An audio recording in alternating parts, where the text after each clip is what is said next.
ఆంధ్రప్రదేశ్ రాష్ట్రంలో ఇప్పుడు మనం అందరం కలిపి 3,43,000 మంది ఓటేసాం. 3,43,000 మందిలో 1,33,00,000 మంది మనకి దిగువ తరగతి వాళ్ళు, లేని వాళ్ళు. ఎస్, దాన్ని యాక్సెప్ట్ చేస్తాం. వాళ్ళందరికీ పెన్షన్లు ఇస్తున్నాం, అమ్మఒడి ఇస్తున్నాం, మళ్ళీ చదువు చెప్పిస్తున్నాం. ఎంతకాలంటే అది విద్య ఇది మన టోటల్గా ఆరోగ్యశ్రీ కానీ అన్నీ ఫ్రీయే, ఇంక్లూడింగ్ సిలిండర్తో సైతం ఫ్రీ. ఆ తక్కువ 2,10,00,000 మందికి మొత్తం టోటల్గా 30,00,000 మంది ఐదు క్వాలిఫైడ్, అంటే వాళ్ళు వ్యాపారాలు చేసుకొని బతకగలరు, నిలబడగలరు. మరి 1,80,00,000 మంది ఏ పాపం చేశారని చెప్పి వాళ్ళని నడి రోడ్డుపై మనం వదిలేస్తాం. వాళ్ళందరూ ఓటేశారు. ఈ 1,80,00,000 మంది ప్లస్ 5,40,00,000 మంది, ఇంకా కొంతమంది ఓటుకు రాలేకపోవచ్చు, లేకపోతే ఏమి రాకపోవచ్చు, మన ఓటర్లే. వీళ్ళందరూ ఏంటంటే చెప్పుకోలేరు బయటికి. ఈరోజు ఆకలితో ఉన్నామా, ఈరోజు మనం బట్టలు వేసుకున్నావా, ఈరోజు బండిలో పెట్రోల్ ఉందా లేదా, ఇంట్లో మన తిండి ఉందా లేదా, బియ్యం ఉన్నాయా లేవా, పిల్లల్ని ఆకలితో పెట్టగలరే తప్ప బయటకు వచ్చి మాకు ఇది ఇవ్వండి, మాకు ఇది చెయ్యండి అని చెయ్యి చాపి అడుక్కోలేని పరిస్థితుల్లో ఈ 1,80,00,000 మంది ప్రజల మధ్యతరగతి కుటుంబీకులు ఉన్నారు. వాళ్ళని మనం గుర్తించట్లేదు. వాళ్ళకి 80 రూపాయలు బియ్యం ఇస్తున్నాం, మనం పేదవాళ్ళకి వచ్చి రూపాయి బియ్యం ఇస్తున్నాం. 80 రూపాయలకి రూపాయికి బియ్యం ఎంత ఉంటుంది? ఒక్కసారి మనం నూనె వచ్చి వాళ్ళకి రూపాయికి ఫ్రీ, రూపాయికి ఇస్తాం, రూపాయికి 10 రూపాయలకి ఇస్తున్నాం. మనం వాళ్ళు చూస్తే 200 రూపాయలకి ఇస్తున్నాం. అంటే ఇదంతా మనం అబ్నార్మల్ రేట్స్ చేస్తే ఒక మనిషి, సగటు మనిషి బతకడానికి మొత్తం మనిషికి 15,000 రూపాయలు కావాలి ఇంటి రెంట్తో. ఆ ఫ్యామిలీగానే అయితే 22,000 కావాలి. పిల్లలు అయితే 30,000 రూపాయలు కావాలి. పిల్లలు పెద్ద అవుతూ ఉంటే వాళ్ళ చదువులకి వాటికి కలిపి 45,000 కావాలి. మరి ఈరోజు జీతాలు ఎక్కడి నుంచి వస్తున్నాయి? 45 నుంచి 60,000 రూపాయలు మామూలు పెద్ద అయితే జీతాలు, మినిమం మెయింటెనెన్స్ కావాల్సి వస్తున్నప్పుడు ఈరోజు మనకు జీతం ఎంత వస్తుంది? మినిమం 15,000 రూపాయల నుంచి, చిన్నగా చదువుకునే వాళ్ళకి 15,000, మామూలుగా చదువుకునే వాళ్ళకి క్వాలిఫై అయిన వాళ్ళకి మొత్తం 60,000, 50,000 జీతాలు వస్తున్నాయి. చాలా జీతంతో చదువులే పిల్లల్ని చదివించుకోవాలా, ఆ విద్య ఆరోగ్యమే చూపించుకోవాలా? మరి ఏమీ చూపించుకోకుండా గ్యాస్ సిలిండర్ 1,200 రూపాయలకే కొనాలా, 200 రూపాయలకు కందిపప్పే కొనాలా?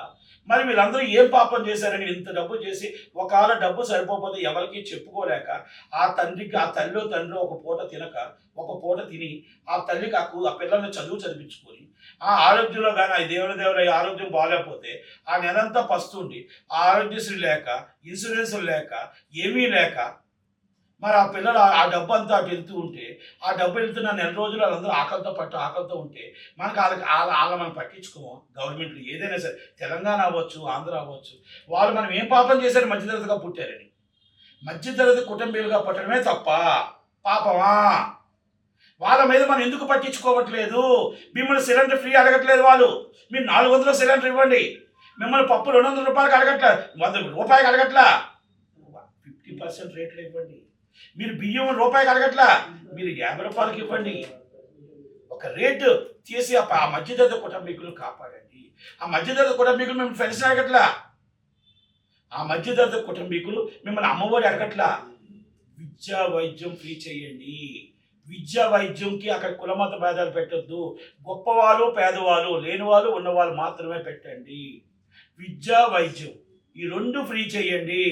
ఆ 2 ఫ్రీ చేస్తే సగటు ప్రజలందరూ బాగుపడతారు. దయచేసి ఈ మధ్యతరగతి కుటుంబీకులు మాట్లాడండి. వాళ్ళందరూ రాజకీయ నాయకులు, వాళ్ళని పట్టించుకోండి. ఎంతసేపు మీకు వచ్చిందా, మీకు అమ్మఒడి వచ్చిందా, మీకు మొత్తం రుణమాఫీ వచ్చిందా? అది కాదు వచ్చేది. ఈ మధ్యతరగతి కుటుంబీకులే ఈరోజు సాయంత్రం 4 గంటల నుంచి రాత్రి 1 గంట దాకా ఓటేసింది మధ్యతరగతి కుటుంబీకులే. ఎందుకు ఓటేసారో తెలుసా? మన ఆంధ్రప్రదేశ్లో మన పిల్లలు మన దగ్గరికి వచ్చి చదువుకుంటారు, పరిశ్రమలు వస్తాయి. మనం ఎక్కడో బెంగళూరులో నా పిల్లలు చదువుకోవద్దు, ఎక్కడో చెన్నైలో నా పిల్లలు చదువుకోవద్దు, ఎక్కడో హైదరాబాద్లో నా పిల్లలు చదువుకోవద్దు. నా పిల్లలు నా కళ్ళ ముందు చదువుకోవాలంటే పరిశ్రమలు కావాలి, చంద్రన్న రావాలి, పవన్ కళ్యాణ్ గారు రావాలి. అందుకనే 4 గంటల నుంచి 1 గంట దాకా నీళ్ళు లేకుండా, పాలు లేకుండా కూర్చోబెట్టి ధనామధన ఓట్లు వేసుకుంటూ వెళ్ళారు అంటే ఆ మధ్యతరగతి కుటుంబీకులే. మా పిల్లలు ఇక్కడ చదువుకుంటే మా ముందు బతుకుతారు. చాలా జీతంతో ఎక్కడో హైదరాబాద్లో, ఎక్కడో చెన్నైలో, ఎక్కడో గల్ఫ్లో బతకొద్దు. మా రాష్ట్రంలో మేము గర్వంగా బతుకుతాం. మాకు పరిశ్రమల్లో మాకు జీతాలు ఇవ్వండి, ఉద్యోగాలు ఇవ్వండి, పరిశ్రమలు రప్పించండి అని చంద్రబాబు గారిని గెలిపించారు. కాబట్టి ఈ మధ్యతరగతి కుటుంబీకులకి మనం 1200 మన సిలిండర్ 380 రూపాయలు మొత్తం టోటల్గా అందరికీ ఫ్రీగా ఇవ్వడం అనేది కరెక్ట్ కాదు. దయచేసి ఒక సబ్సిడీ రేట్ పెట్టండి. ఆ సబ్సిడీ రేట్లో ఒక రేట్లో మనం భరించుతామా, ఏం చేస్తామా, ఎలా చేస్తామా, ఏ విధంగా మనం రాబడి పెట్టుకుందాం, ఏ విధంగా చేసుకుందాం అని ఒకటి పెట్టుకోవాలి. అవన్నీ మనం పెట్టుకుని మధ్యతరగతి కుటుంబీకులను కాపాడాలి. ఇన్కమ్ పెరగడానికి మీరు 2 విషయాలు చేసుకోవాలి. మీరు దాన్ని వదిలేస్తున్నారు. ఇన్కమ్ పెరగడానికి వదిలేస్తున్నారు. ఈ మధ్యతరగతి కుటుంబీకులమే పడిపోతున్నారు. మీకు ఈరోజు చెప్తున్నా, మార్కెట్లో విశాఖపట్నంలో మద్దిపాలెం అనే సెంటర్లో 3 లక్షల రూపాయల గజం ఉంటే 3 లక్షల గజం ఉంటే ఆ 3 లక్షలకి గవర్నమెంట్ వాల్యూ 50,000 కడుతుంటే 2,50,000 బ్లాక్ మనీ ఇవ్వని మీరే కదా ప్రాసెస్ చేస్తుంది. 3 లక్షల రూపాయలకి మీరు ట్యాక్స్ కట్టించుకోవచ్చు కదా. 3 లక్షలకి మీరు అప్గ్రేడ్ చేయొచ్చు కదా. మీ చేతుల్లో పనే కదా. 2,50,000 రూపాయలు బ్లాక్ మనీగా మనం ప్రోత్సహిస్తున్నాం గవర్నమెంట్. పంచాయతీల్లో మనం ఒక ఉదాహరణకి ఒక పంచాయతీలో 13,000 పంచాయతీలు ఉన్నాయి. 13,000 పంచాయతీలు ఉన్నాయి. 13,000 పంచాయతీల్లో దాదాపు ఒక పంచాయతీకి అది ఇది పంచాయతీ చట్టం ప్రకారం మనకు రావాల్సిన డబ్బు నెలకి ఒక పంచాయతీ మేజర్ పంచాయతీకి 22 లక్షలు రావాలి. ఒక స్మాల్ పంచాయతీకి 11 లక్షలు రావాలి. ఈరోజు ఆ పంచాయతీకి 50,000, 2,000, 2 లక్షల రూపాయలు కూడా రావట్లేదు అంటే లంచాల రూపంలో వెళ్ళిపోతున్నది. రాజకీయ నాయకులు తింటున్నారా? ఆఫీసర్లు తింటున్నారా? ఎవరు తింటున్నారు? ఈ 13,000 పంచాయతీ నుంచి ఎందుకు ఈ డబ్బులు మనం కలెక్ట్ చేయలేకపోతున్నాం? మన దగ్గర మ్యాన్ పవర్ లేదా? మన దగ్గర చట్టం లేదా? చట్టంగా నేను కొత్తగా చట్టం చేయమని చెప్పట్లా. ఆ చట్టంలో మీకు ఉదాహరణకు ఒక థియేటర్ ఉంది. 1,17,000 ట్యాక్స్ని 2,000 రూపాయల ట్యాక్స్ ఏ విధంగా వేస్తున్నారు? ఇది ఎక్కడి న్యాయం రా బాబు అని అడగలేకపోతున్నారా? ఇది చట్టం ప్రకారం 1952 చట్టం, పంచాయతీ చట్టం అడుగుతుంది. ఆ చట్టం ప్రకారం మీరు ఎందుకు దాన్ని మానిటరీ చేయలేకపోతున్నారు? ఎందుకంటే మీ లంచాలు పోతాయి, మీ బ్లాక్ మనీ పోతుంది. అక్కడ బ్లాక్ మనీ పోవాలి, రిజిస్ట్రేషన్లో బ్లాక్ మనీలు పోవాలి. మీకు ఇన్కమ్ ఎక్కడి నుంచి వస్తుంది? అప్పులు కాకపోతే. ఈ రెండింటి మీద పెట్టండి. ఈ మధ్యతరగతి కుటుంబీకులను కాపాడండి. ఇలా ఎన్నో ఉన్నాయి, పరిశ్రమలు ఉన్నాయి, జిఎస్టీలు ఉన్నాయి, మొత్తం టోటల్గా ఎన్నో రావాల్సిన ట్యాక్సులు ఉన్నాయి.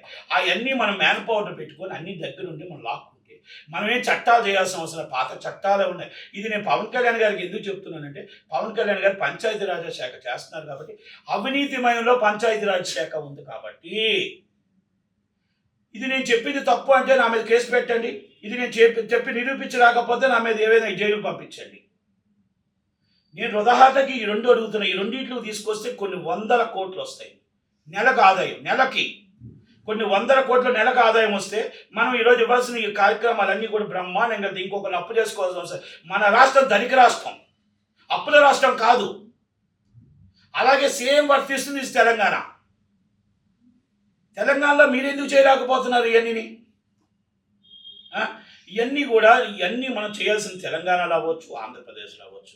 ఇవన్నీ కూడా మీరు చేయకపోవడం వల్ల ఈరోజు రాష్ట్రంలో బ్లాక్ మనీ రూపంలో తాండవం చేస్తూ, ఆ బ్లాక్ మనీ అనేది బయటకు వెళ్తూ, ఆ బ్లాక్ మనీ రాజకీయ నాయకులు ఆటలో తిరుగుతూ మొత్తం టోటల్గా ఈరోజు 50 కోట్లు ఎలక్షన్స్కి అవుతున్నాయంటే కారణాలు ఏంటి? ఇవన్నీ కూడా ఆలోచించండి. మధ్యతరగతి కుటుంబీకుల్ని సర్వనాశనం అయిపోతున్నారు. ఇది నేను ఒక మాట, నా మాటగా మీరు ప్రతి ఒక్కరికి మీకు బాధ అనిపించిందంటే, ఇది నిజం అనుకుంటే మీరు అందరూ చెయ్య కలపండి. సోషల్ మీడియాలో మీరు చెయ్య కలిపి మధ్యతరగతి కుటుంబీకులు కాపాడటానికి నిలబడండి. ఇది నేను చెప్పింది తప్పు అనుకుంటే దీంతో ఇక్కడితోనే వదిలేయండి. ఇది నేను మాట్లాడినవన్నీ తప్పు అనుకుంటే వదిలేయండి. మంచి అనుకుంటే ప్రతి ఒక్కరూ ఒక లైక్ చేసి, ప్రతి ఒక్కరూ కూడా ఇది కరెక్ట్, మధ్యతరగతి కుటుంబీకులు కాపాడాలి అని అనుకుంటే మాత్రం దాని మీద ఒక లైక్ చేయండి.